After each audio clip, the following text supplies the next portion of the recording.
美国国务卿布林肯周二通过国务院官网发布声明，公然挑战一个中国原则，支持台湾所谓有意义的参与联合国等国际组织。针对相关言论，中国驻美使馆、国台办、外交部相继发声，表示强烈不满，绝不接受。国台办发言人马晓光指出，联合国是主权国家组成的国际间政府组织，台湾是中国的一部分，中华人民共和国是代表全中国的唯一合法政府，台湾无权参加联合国。外交部就敦促美方恪守承诺，停止驻台，拓展所谓国际空间，以实际行动维护中美关系的政治基础。关于中国台湾地区参与国际组织及其活动问题，国际社会有定论、有惯例，那就是必须坚持一个中国的原则。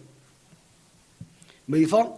一段时间以来编出各种说法，包括所谓有意义参与国际组织，甚至提到有意义参与联合国，严重违背联合国的有关决议，严重违背一个中国原则和中美3个联合公报，向台独势力发出严重错误的信号。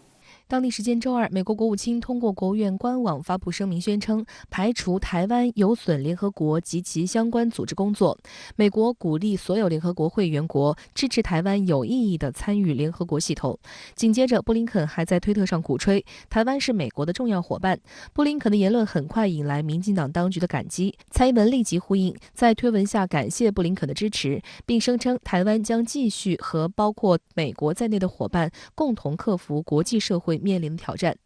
针对布林肯公然挑战一个中国原则的行径，中国驻美使馆发言人在周二当天就发表声明，表示强烈不满，绝不接受，并向美方提出严正交涉。发言人指出，一个中国原则是国际社会普遍共识，是公认的国际关系基本准则，不容美方单方面挑战和曲解。包括美国在内，全世界有180个国家在坚持一个中国原则的基础上与中国建立了外交关系。发言人指出，台湾地区参与联合国等国际组织活动必须按照一个中国原则处理。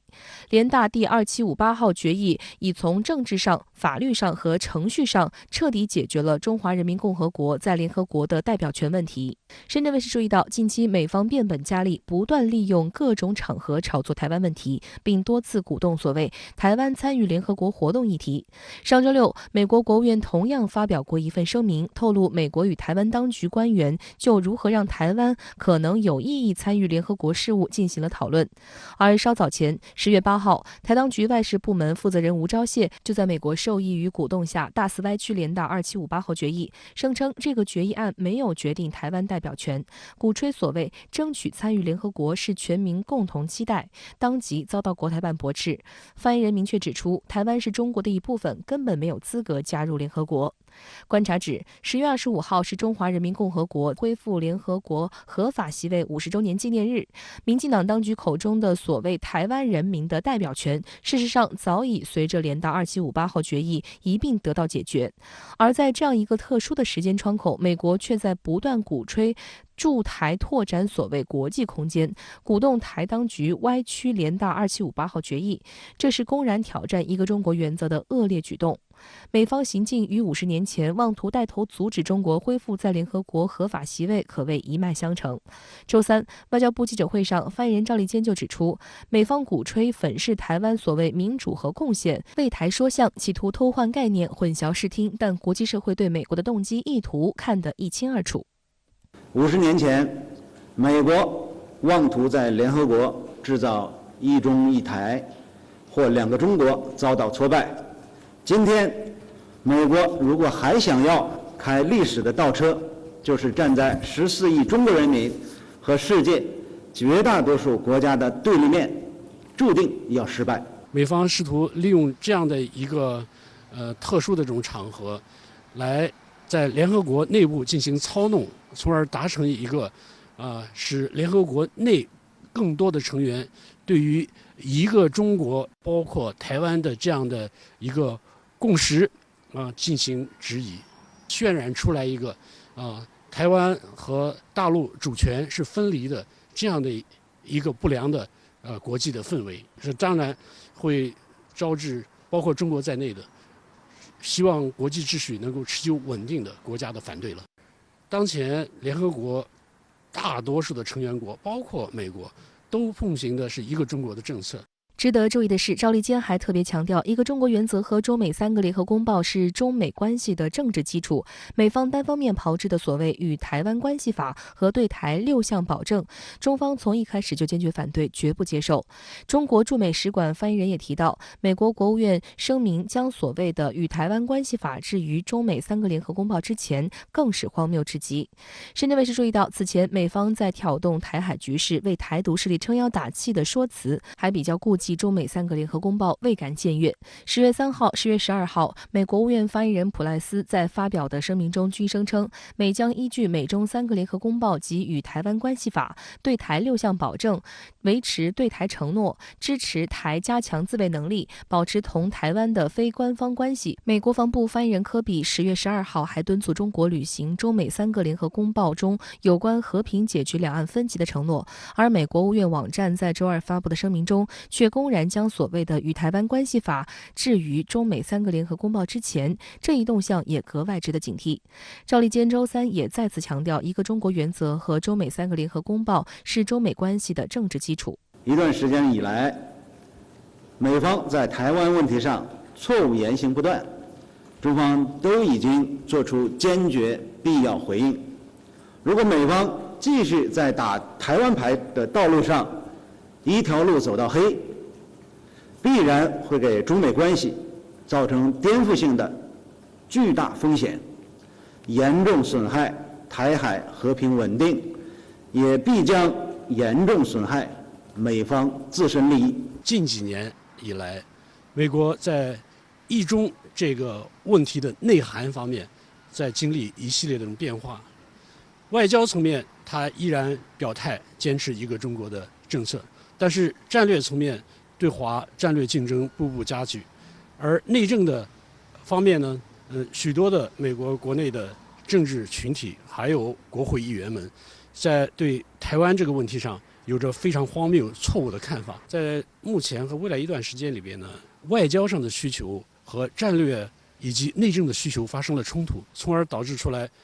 一种非常混乱的这种场景。台当局在美国的撑腰打气下，也在上蹿下跳，大肆炒作所谓有意义参与联合国的话题。台外事部门发言人欧江安周一声称，台湾受到了国际社会的广泛肯定，有权在联合国系统占有一席之地。他甚至拿全球抗疫合作施压联合国，威胁称联合国不应屈从于中国大陆的政治压力，把台湾排除在外。外交部发言人赵立坚明确指出，台湾当局顽固坚持台独分裂立场，拒不承认9·2共识，极力拓展所谓国际空间，在台独分裂的道路上越走越远，这是对台海和平与稳定最大的现实威胁，也是造成台湾近年来参与国际民航组织、世界卫生组织等多边机构活动屡屡碰壁的症结所在。事实上，台湾地区获得国际民航组织信息的渠道畅通，与世界多个城市通航便利，在符合一个中国原则前提下，台湾地区医疗卫生专家可以参与世界卫生组织相关技术会议。台湾获取包括新冠肺炎疫情在内的公共卫生健康信息渠道是畅通的。美方拿台湾参与国际民航组织和世界卫生组织说事儿，骗取同情，打错了算盘，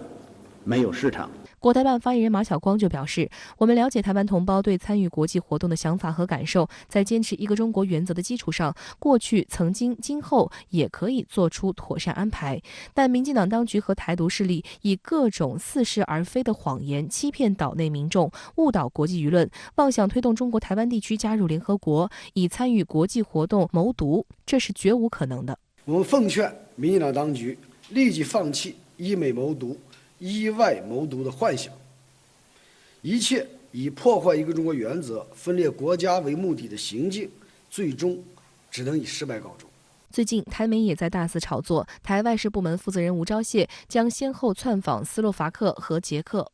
在今天的发布会上，两岸媒体关注的问题既涉及美国官员鼓吹台湾去参与一些国际组织，也包括岛内的蔡英文、吴钊燮等贩卖两国论，去国外兜售台独。那马晓光就指出，民进党当局勾结外部势力谋独，就是当前台海面临的最大威胁。似在呼应台方诉求，欧洲议会有关议员计划派代表团于10月初窜访台湾。事实上，10月20号，欧洲议会就通过所谓《欧盟台湾政治关系与合作报告》，该报告鼓动欧盟外交与安全政策高级代表采取行动，提升所谓欧台关系。观察指出，欧洲议会在涉台问题上疯狂挑衅，场景和年初其以人权名义对华出击的手法颇为相似。不出意外的话，一切都是美国在背后搞鬼。外交部发言人赵立坚周三表示，一个中国原则是公认的国际关系准则和国际社会普遍共识，是中欧建交时欧方做出的庄严承诺。欧洲议会是欧盟重要官方机构，其成员理应恪守欧方所作承诺，慎重妥善处理涉台问题，维护好中欧关系发展的政治基础。同时，我要再次强调，中国人民捍卫国家主权和领土完整的决心坚定不移。那些欧洲的一些国家的极端力量在炒作台湾问题上，最终他们会发现自己是美国的一个棋子，而不可能达到他们所宣称的目标。俄罗斯总统普京日前表示，大陆无需动武，靠经济实力就可以实现统一的目标。周三的国台办记者会上，相关话题也被台媒关注。值得注意的是，有台媒问到，台湾民众担心大陆是要通过经济还是武力的方式来解决统一问题。马晓光解释说，大陆不承诺放弃使用武力，针对的是外部势力和极少数分裂势力，绝不是针对广大台湾同胞。深圳卫视注意到，在周一开幕的2021年度北京香山论坛专家视频会上，美国前驻华大使、美国伍德罗威尔逊国际学者中心杰出研究员芮孝简就认为，当前台海紧张局势上升到了危险程度，美中应该采取避免出现危险局势的行动，否则发生军事冲突的可能性可能会增加。他指出，美国需要采取行动，增强中国对美国坚持一个中国政策的信心，并继续确认和平解决台湾问题符合美国的根本利益。美方确实是没有放弃以台湾作为一个武器来对中国展开战略竞争，但是呢，台湾问题是中美关系最关键的一个问题，是中美关系总体稳定最重要的政治基础。美方在操弄台湾问题的时候，确实有冒火踏线的这样的一种风险最终的结局很可能会出现一个中美之间彻底关系的破裂，而这样的一种破裂对美国有帮助吗？对世界有帮助吗？我们答案很清楚，没有任何的帮助。台防务部门周三宣称，今年以来，解放军军机对台湾巡航已超过680架次，两岸军事对峙短期难缓解。台军方借此提出多项庞大军购案，2022年度军购案破万亿新台币。针对解放军近期台海演训活动以及台军方庞大军购案，国台办周三表示，解放军演训活动是为捍卫国家主权和领土完整所采取的必要行动。民进党当局不惜债台高筑，购买军火，只能吹哨壮胆，长不了肌肉，更换不来台海和平稳定。台湾空军周二晚上发布消息称，有7架解放军军机当天白天进入台湾西南所谓防空识别区，具体有运8指挥通讯机、运8侦察机、运8远程干扰机各1架次，歼16战机2架次，米17直升机、5直10直升机各1架次，其中5直10武装直升机及米17直升机为首次出现。针对解放军近期台海演训活动，台陆委会主委邱泰三日前渲染称，已达准战争状态布局，被指操控恐中引发质疑。国台办发言人马晓光周三强调，民进党当局和台独势力勾连外部势力，不断进行谋独挑衅，赤裸裸地贩卖两国论，是造成当前台海形势紧张动荡的根源。解放军演训活动是为了维护中国家主权和领土完整所采取的必要行动，针对的就是包括贩卖两国论在内的台独分裂活动和外部势力干涉，目的是从根本上维护中华民族整体利益和两岸同胞的切身利益。只有遏制台独，台海和平才有保障，两岸关系才能重回正轨。近期两岸局势趋紧，台军方借此提出多项庞大军购案。根据2022年度台防务部门所属单位预算案，各项军事预算总和已破万亿元新台币大关，相当于约2235亿元人民币。台立法机构预算中心警告，军购案付款期程不易调整，而台防务部门又有高额分年预算需求，应提前拟定对策，并筹措财源。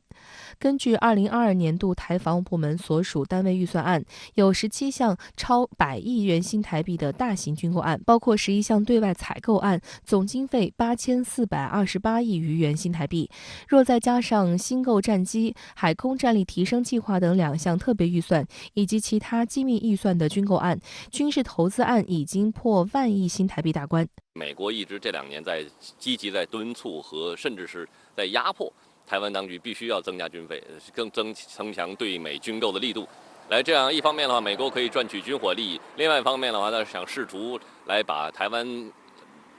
武装成一个所谓的一个堡垒，甚至是一个豪猪，所谓的军事豪猪。那么这个其实也就是在美台双方共同的这种可以说心照不宣的推动和配合之下，导致台湾当局现在我们看到军费的屡创新高。此外，太空军在2022年度公开预算案中新增 F-16型机远程精准武器筹购案，合计需约470亿元新台币，并未说明采购品项。太空军仅回应称，包括135枚 AGM-84H 鱼叉导弹，其余不便说明，形成罕见的公开预算案里的机密预算。有岛内网友讽刺称，什么都是机密，不是黑箱是什么？在这个名称里，其实显示出来，它是就是配备给 F-16战斗机的一些远程精确打击武器。那么事实上的话，我们知道过去这么多年来，美国其实也是非常担心两岸擦枪走火，尤其是台湾当局铤而走险，或者是因为误操作导致的，比如说这个武器的错误发射呀，引发两岸的这个意外事件，甚至直接升级成军事冲突。在这个方面，一些精准或者尤其是远程打击武器方面，美台一直是讳莫如深的，因为生怕把它讲出来以后会引发大陆的强烈反应。此前，台湾媒体还报道，拜登政府正在与民进党当局讨论加速交付 F-16V 战机的可能性。对于美台近来勾连动作不减，国台办发言人马晓光周三指出，美台近期加紧勾连挑衅的背后，包藏的是以台制华的祸心，打的是以美谋独的算盘。无论他们怎么勾连折腾，都是徒劳的。马晓光强调，民进党当局不惜债台高筑，购买军火只能吹哨壮胆，长不了肌肉，更换不来台海和平稳定。他们拿台湾民众的血汗钱天价去购买军火这些赔本买卖的背后那么谁获利谁又中饱了私囊又损害了谁的利益我想大家一目了然。如果民进党当局继续沉迷于以美谋独、以武谋独的梦幻之中胆敢铤而走险，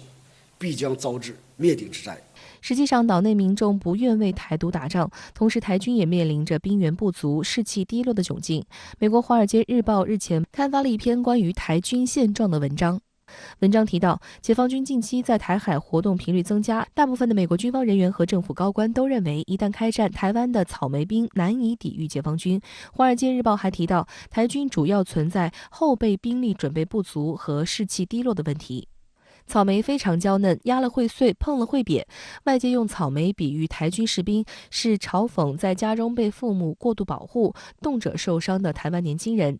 台湾义务兵原本需要服役2年，但目前只要4个月，而且训练课程简单舒适，甚至有士兵练习射击时是趴在柔软的垫子上，头上还有大型遮阳伞防晒。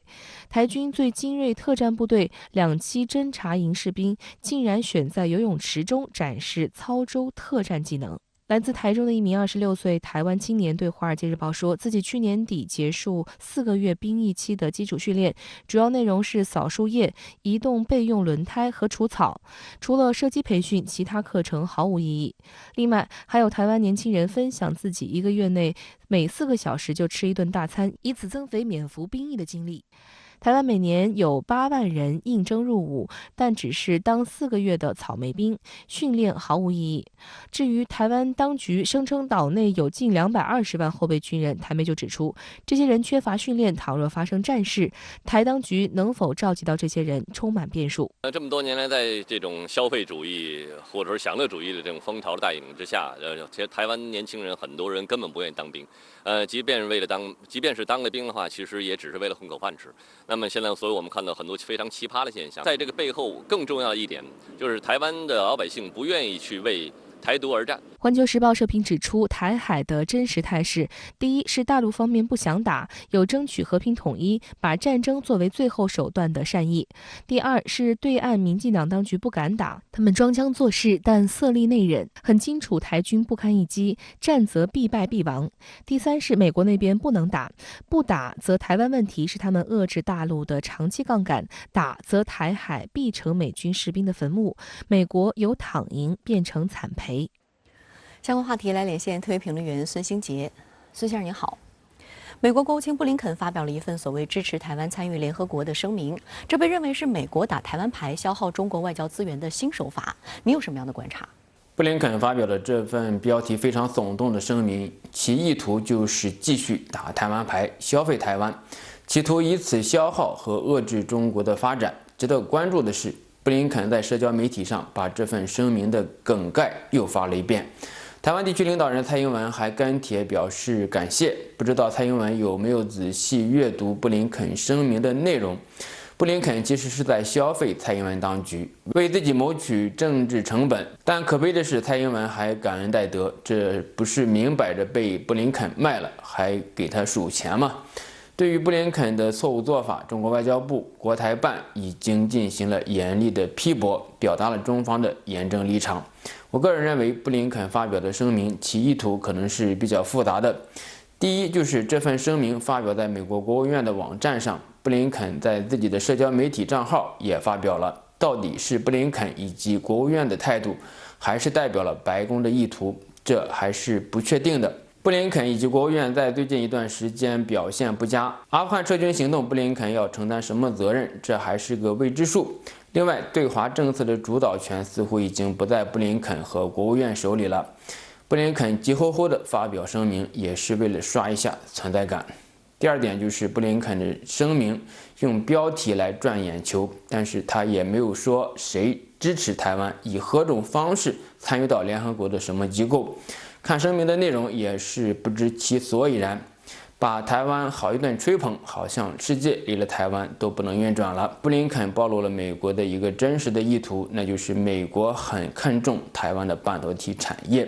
最近媒体报道说，美国商务部要求台积电提供客户资料，布林肯打着民主人权的幌子忽悠台湾，让台湾的半导体产业变成美国使用的工具，这才是真实的意图。第三点就是50年前联大会议通过2758号决议，已经就台湾与联合国的关系做出了非常明确的规定，那就是恢复中华人民共和国在联合国及其所属机构的合法权利。一个中国的原则是中国与包括美国在内的所有建交国建立外交关系的前提，这是毫无疑问的。布林肯要鼓励所有联合国成员国加入到支持台湾参与联合国系统的活动中来，不知道会有几人回应。另外，布林肯还在玩小聪明，在符合一个中国政策的前面加上了与台湾关系法、3个联合公报和6项承诺。一个中国原则是中美两国建交的前提，布林肯为了夹带私货也是煞费苦心。2022年度台湾防务部门的预算总和超过1万亿台币大关。美国驻华大使提名人伯恩斯曾说要把台湾变成敲不开的坚果，您这如何看？首先，我不知道有什么坚果是敲不开的。再说，台湾不是什么敲不开的坚果，而是美国军工利益集团的提款机。为了从这枚所谓的坚果中榨出油，美国可以说是不遗余力。一方面，美国从阿富汗撤军了，曾经一天喂给战争机器的3亿美元，需要换个地方来找。现在台湾上赶着变成了美国战争机器的饲养员，甘当饲料，大手笔从美国买2手的武器。另外一方面，美国的印太战略的框架中，台湾是一枚很实用的棋子。用伯恩斯的比喻可能也更为恰当。作为坚果，台湾得买武器装备，继续扮演不沉的航母，只要不沉就有用。另外，在坚果里面的果仁，台湾的半导体产业是美国眼红的，全世界都缺芯片，美国也缺，但是又不能自己生产。台积电就是果仁，美国已经准备敲开果壳吃果仁了。美国打台湾牌，而绝不会被台湾左右。怎么忽悠台湾，让台湾干到美国的坚果和提款机呢？第一就是美国的媒体，包括美国的军方人士，也会鼓吹两岸生战的危机。另外会提醒台湾的各种不足，其目的是什么呢？就是让台湾赶紧买武器。第二就是美国是否会协防台湾，各种声音都会有。为什么会这样呢？如果说美国说得很死，不会协防台湾，那台湾还是不要自找麻烦了。那美国卖给谁武器呢？但美国也不会说要保卫台湾。如果给出这样的刚性承诺，万一发生战争，美国会为台独买单吗？正基于此，我们看到的是各种噪音和杂音都出来了。这未必是美国的战略，但的确是忽悠台湾的套路。好的，也谢谢孙先生跟我们共同在线分享您的观点，谢谢。国务院新闻办周三发表《中国应对气候变化的政策与行动白皮书》，中国实施积极应对气候变化国家战略，加快构建碳达峰、碳中和1+N 政策体系，将建成全球规模最大的碳市场。系列举措具有怎样深远意义？深圳卫视驻京记者现场观察，唐新华深入解读。为期3天的东盟系列峰会于周二在线上开幕，种种迹象显示这次峰会并不平静。首先，东盟罕见拒绝缅甸看守政府领导人出席。此外，美国总统在阔别4年后重返东盟峰会，并计划投资1亿多美元，寻求加强在太平洋地区的存在。而峰会前，美英澳宣布的核潜艇协议，给致力于打造东南亚无核区的东盟区域和平目标投下阴影。在暗流涌动的区域博弈中，中国正以实际行动赢得东盟国家更多的信任。因受新冠肺炎疫情影响而并期举行的第38届和第39届东盟峰会26号在文莱首都斯里巴加湾市开幕。李克强总理周二下午以视频方式出席第24次中国东盟领导人会议，与东盟轮值主席国文莱苏丹哈桑纳尔共同主持会议。李克强说，中方始终视东盟为周边外交优先方向，他就下阶段中国东盟合作提出6点建议：一是共筑健康防线，2是深化经济融合，3是推动包容发展，4是坚持创新驱动，5是拓展绿色合作，6是夯实民意基础。这6点建议充分反映了一个当前实际上是东南亚国家和中国经济发展共同的一个需求，而且呢特别具有这种务实的精神，反映了一个就是中国和东盟30年的对话关系的一个总的特征，就是说东亚合作实际上是整个亚太合作当中最具有活力、最为成功的一个区域合作。关于南海，李克强强调，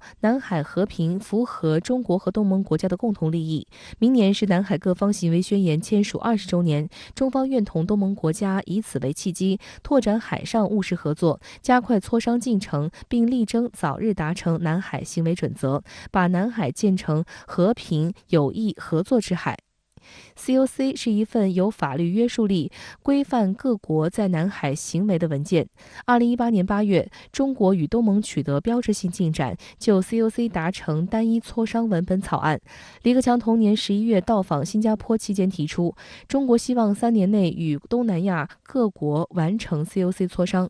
2019年7月 ，COC 单一磋商文本草案完成1读，但此后因为新冠疫情，导致原定去年举行的磋商会议延期。此次与会东盟国家领导人表示，东盟中国关系是东盟与对华伙伴中最全面、最具挑战性的关系，支持双方关系进一步提质升级。东盟国家愿同中方全面有效落实南海各方行为宣言，尽早达成有效、富有实质内容的南海行为准则。坦白的说，我觉得最大的变数和最大影响因素就是疫情，因为我们知道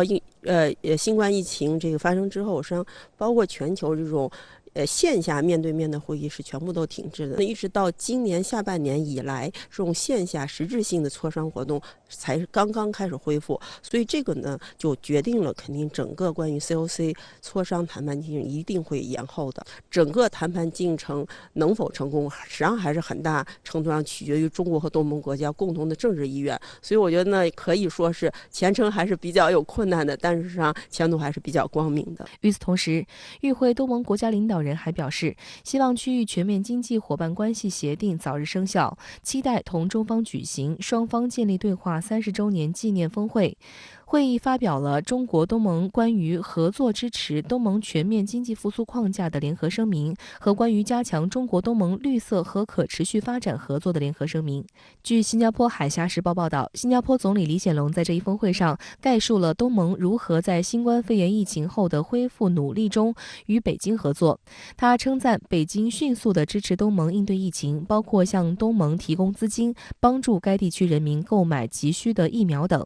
李显龙建议加强中国东盟自由贸易协定，升级中国东盟航空运输协定。他表示，新加坡原则上同意中国提出的将与东盟关系提升为全面战略伙伴关系的建议。泰国曼谷邮报周二评论称，在第一个25年期间，东盟与中国的关系犹如丝绸般美好和顺畅。然而，在双方庆祝建交30周年之际，由于南海问题以及美中竞争影响，战略环境发生了显著变化，而共同应对新冠肺炎疫情和疫苗合作带来的影响和社会经济复苏，又为中国东盟关系的战略格局增添了新的层面。与此同时，最新的贸易数据显示，东盟已在今年上半年取代欧盟成为中国的第一大贸易伙伴。与往届不同的是，此次美国一反常态，试图在东盟系列峰会上刷足存在感。此前，美国前任总统特朗普不仅连续3年缺席峰会，美方代表的层级还逐年下降。今年，拜登亲自率美国代表团参加东盟美国视频峰会，并将出席有中国、印度和俄罗斯在内的18国领导人参与的东亚峰会。据华盛顿观察家报报道，拜登在周二的峰会上宣布向东盟投资1.02亿美元，用于卫生、气候、经济和教育项目，以扩大与东盟的战略伙伴关系。美联社称，面对中国作为美国国家安全和经济对手的崛起，拜登正寻求加强美国在太平洋地区的存在。此前，白宫称，拜登将在峰会上讨论美国对以东盟为核心的区域事务的持久承诺。华盛顿战略与国际研究中心专家希伯特表示，这是拜登担任总统以来首次与东盟国家领导人会晤。他希望向他们保证，东南亚对他的政府很重要。眼睛盯着中国的拜登参加东盟系列峰会。今日印度杂志网站周二评论称，与东盟国家互动是拜登反击中国战略的一部分，反映美国试图联合东南亚盟友和合作伙伴共同对抗中国。我们看到，实际上他今年他的高官对一系列的东南亚国家都进行了访问。第二呢，就是服务于他印太战略的目标。那么在印太战略当中，实际上东南亚是一个核心的地带。那第三点，他也说他要支持这个东盟的中心地位，所以参加东盟主导的一系列峰会必然是他的一个选择。拜登政府提出要追加1亿美元的这个资助，但是这个资金量，包括他这种推的这种意愿和他实际行动能不能达成效果，我觉得还要打一个很大的问号。美国 CNBC 网站称，预计拜登还将向东盟保证，美国最近加强与印度、日本和澳大利亚在4方安全对话框架下的接触，以及向澳提供核动力潜艇的协议，并非为了取代东盟在该地区的核心角色。白宫国家安全委员会东亚和大洋洲事务高级主任卡根上周称，华盛顿有兴趣与东盟合作，以确保供应链在气候协定执行中的弹性，并解决海洋问题上的共同挑战。这显然暗指中国在南海的主张。CNBC 称，美国将东盟视为其对抗中国战略的关键。然而，对抗中国显然不是东盟国家的共识。曼谷邮报周二说，美英澳签署3面安全伙伴关系协定，东盟事先被蒙在鼓里，感到非常愤怒。日经亚洲评论周二则表示，在批评奥库斯联盟上，中国和东盟的立场一致。李显龙就在峰会上表示，我们不希望这个区域成为竞争和冲突的地方，也不希望被迫选边站队。我们也希望中美双方能够在竞争之外，根据东盟的自身优势，深化与我们的实质接触。李显龙说，他对近期中美的高层交往表示欢迎，希望中美在一些课题上存在竞争和分歧的同时，时，在共同利益领域展开合作。国务院新闻办公室周三发表《中国应对气候变化的政策与行动白皮书》，指出，作为世界上最大的发展中国家，中国克服自身经济、社会等方面困难，实施一系列应对气候变化战略措施和行动，参与全球气候治理，应对气候变化取得了积极成效。在国新办记者会上，生态环境部副部长叶民答深圳卫视记者问时表示，气候变化是全人类的共同挑战，中方期待本周日举行的联合国气候变化框架公约第26次缔约方大会，能够在尊重不同国情的基础上落实框架公约，完成巴黎协定细则谈判。中国应对气候变化的政策与行动白皮书介绍，气候变化是全人类的共同挑战，中国高度重视，并为此实施积极应对气候变化国家战略，包括加快构建碳达峰、碳中和、1+N 政策体系，实施减污降碳协同治理，有效控制重点工业行业温室气体排放，推动城乡建设和建筑领域绿色低碳发展，构建绿色低碳交通体系等。白皮书提到，在多管齐下实施气候变化国家战略后，中国应对气候变化发生历史性变化，经济发展与减污降碳协同效应凸显，绿色已成为经济高质量发展的亮丽底色。在经济社会持续健康发展的同时，碳排放强度显著下降，生态系统碳汇能力明显提高，绿色低碳生活成为新风尚。截至2020年底，我国单位 GDP 二氧化碳排放比2005年下降48.4%，超过了我国向国际社会承诺的40%至45%的目标。白皮书最后呼吁，应对气候变化是全人类的共同事业。面对全球气候治理前所未有的困难，国际社会要以前所未有的雄心和行动，勇于担当，戮力同心，积极应对气候变化，共谋人与自然和谐共生之道。我国接连3天发布相关的重磅文件，今天的白皮书呢，更是以8种语言对外发布。生态环境部副部长叶明表示，这对于增进国内外对中国行动的了解，分享中国智慧与方案具有重要的意义。此外，COP26即将在英国的格拉斯哥举行，所以在回答我的问题时呢，叶明也表达了中方对于大会的几点期待，其中最重要的是中方主张各方要坚持在多边主义的框架下进行沟通。联合国气候变化框架公约缔约方会议也被称为联合国气候变化大会，每年都会召开。观察指出，即将在格拉斯哥举行的 COP26 是自2015年巴黎气候大会之后最受各方瞩目的一次缔约方会议。苏格兰能源和交通内阁大臣迈克尔·马德胜甚至将此次大会比喻为人类可以抓住的避免全球气候灾难的最后一次机会。联合国秘书长古特雷斯则表示，各国必须准备好提高气候承诺，让世界重回正轨。国际社会对于本次大会能够完成此项任务充满了期待。在巴黎协定进入全面实施之际，大会应当积极推动完成第6条实施细则的核心遗留问题谈判，这是各方全面有效实施巴黎协定的基础和前提，也是维护国际社会对多边机制信任的重要标志。叶明也呼吁，本次大会应当突出落实，将目标转化为落实的政策、措施和具体行动，避免把提出目标或提高目标变成空喊口号或差别化指责。去年，古特雷斯曾在气候雄心峰会上直言，巴黎协定已达成5周年，世界仍然没有朝着正确的方向前进，这与发达国家做出的承诺未能付诸行动有关。而近期频受气候变化引发的自然灾害困扰的美国，拜登政府准备出台一项国内减排计划，以应对气候变化，并带着这一成果前往格拉斯哥，向世界证明美国这个全球历史第1碳排放大国终于采取强有力的行动来削减化石燃料的决心。但让拜登始料不及的是，计划还没出台，就在国会遭到一位民主党议员的扼杀。按照拜登原本的构想，这项名为清洁电力的计划将耗资1500亿美元，鼓励美国用煤炭和天然气2种造成温室气体排放的主要化石燃料为动力的发电厂，将每年发电量的4%用太阳能、核能和风能等清洁能源来取代。但如果这些公司没有引入清洁能源或者不达标，就必须向政府支付罚款。然而，这项计划最终却因为民主党籍参议员曼钦的反对而功亏一篑。这一次他极力的推动他的减排方案在国会受阻，那么这就会导致全球在努力减排的过程当中，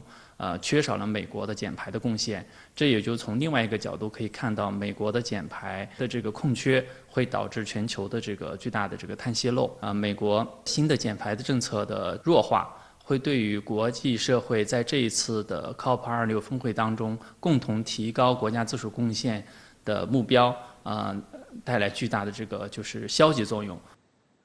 周二是北京2022年冬奥会开幕倒计时100天，北京冬奥组委发布倒计时100天宣传片，并正式展示北京冬奥奖牌同心。周三，国新办举行新闻发布会，介绍北京冬奥会和冬残奥会总体筹办情况。发布会透露，明年1月27号，冬奥村将正式开村，迎接来自世界各地的运动员。2月2号将开展火炬传递，拉开北京冬奥会的序幕。周三上午，国新办举行新闻发布会，介绍北京冬奥会和冬残奥会总体筹办情况，并答记者问。